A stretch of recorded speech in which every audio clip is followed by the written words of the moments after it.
Today we are talking about the Tork mini grinder. That comes with the product code TCMT006. So what you're looking at is you are looking at a completely cordless mini tool. This charges with a USB mini cable which comes in your box, as well as a variety of different bits.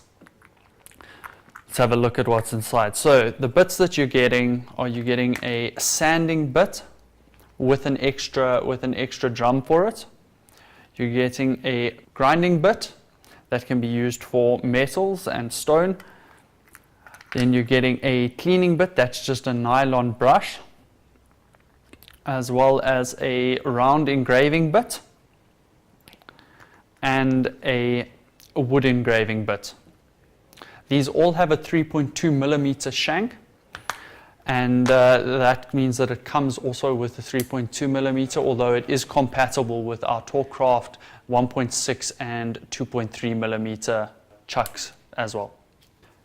The Tork mini grinder comes with 3 speed settings. So your first setting, when you turn it on with one button, that's going to be 5,000 RPM.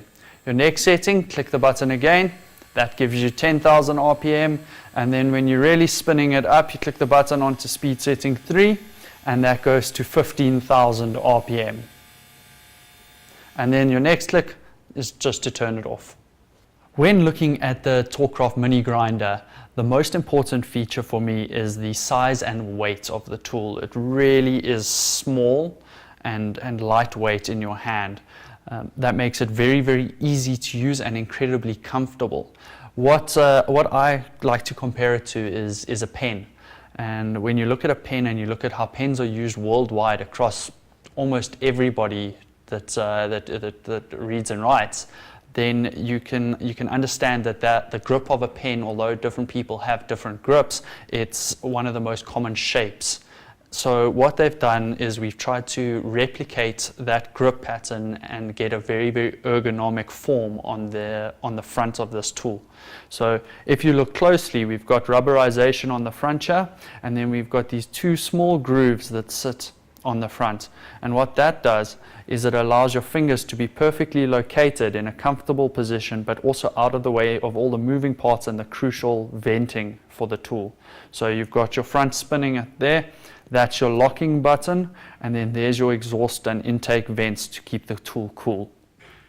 So I'm going to be demonstrating some of the most common uses or potential uses for this tool, one of which being engraving on glass. Now obviously you can engrave on glass, ceramics, all of those sort of materials.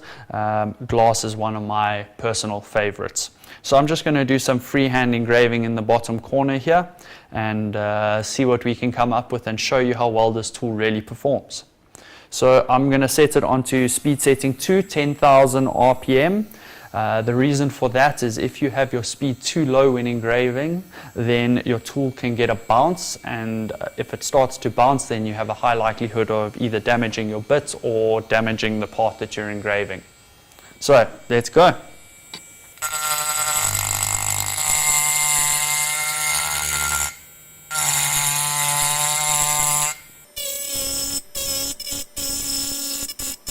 As you can see, we've got a very, very light touch here. Nice and easy to do any detail work. I'm just engraving some leaves here.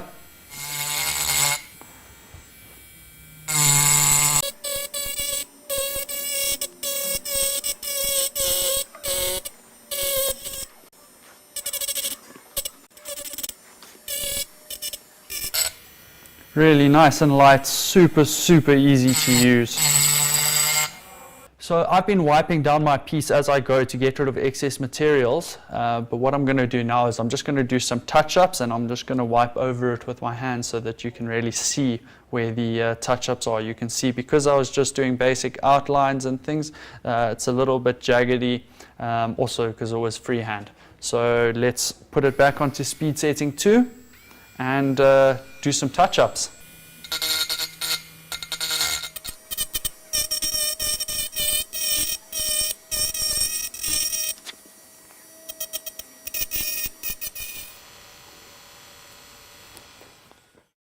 Next, I'm going to be demonstrating how to use the sanding drum as well as how to insert your bit into the tool.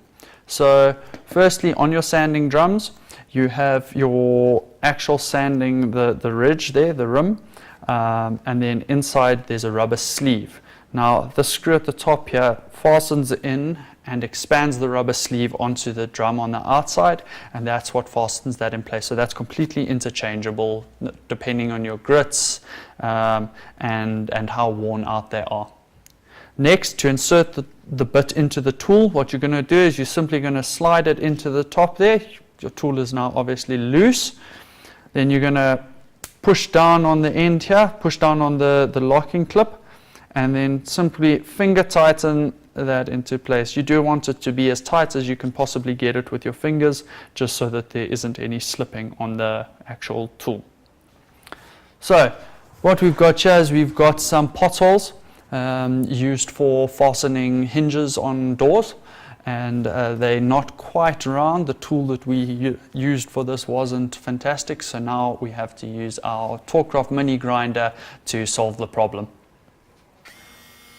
Just going to put that onto speed setting 3, and so that you can see, just going to go in, and you can see how nicely that sands up the edges.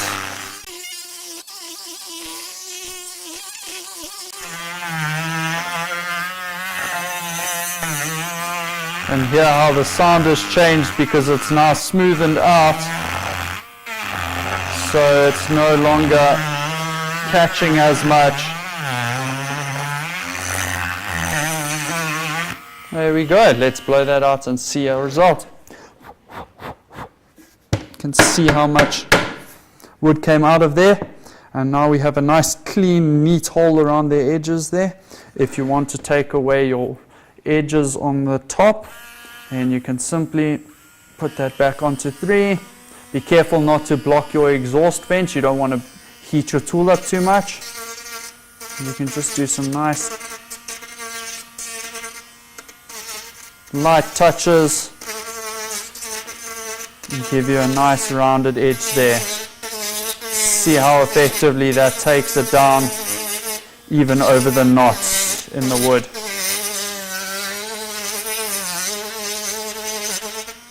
Okay, I've now fastened the engraving point on there, and we are going to do a little bit of engraving on this MDF board here. I've just drawn out a picture so that I have something to follow, and then we are going to do the same thing, put it onto speed setting 3, and let's go.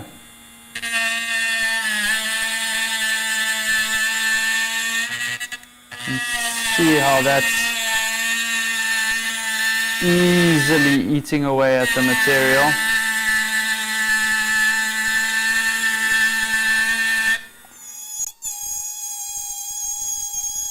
Even on a long stretch like this, you hear how the tool's not taking strain at all. This says a lot for the tool, because if you look at MDF and how dense it is, it's one of the most dense fiber boards, which makes it very difficult to cut through because it's also consistently dense. So if I wipe that away, give you a better view and how easy that is. You can see it just taking away the marker, going straight into the wood. Literally just using it like I would with a pen or a pencil. Okay, let's move on to the flag. Get a curve on the outside here. I'm going to do my outline first and then start filling in.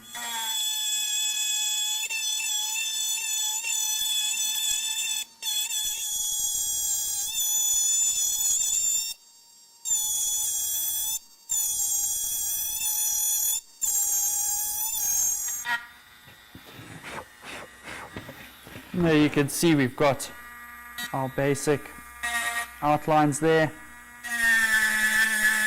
I'm applying quite a bit of pressure on this just to make sure that it stays where I want it to.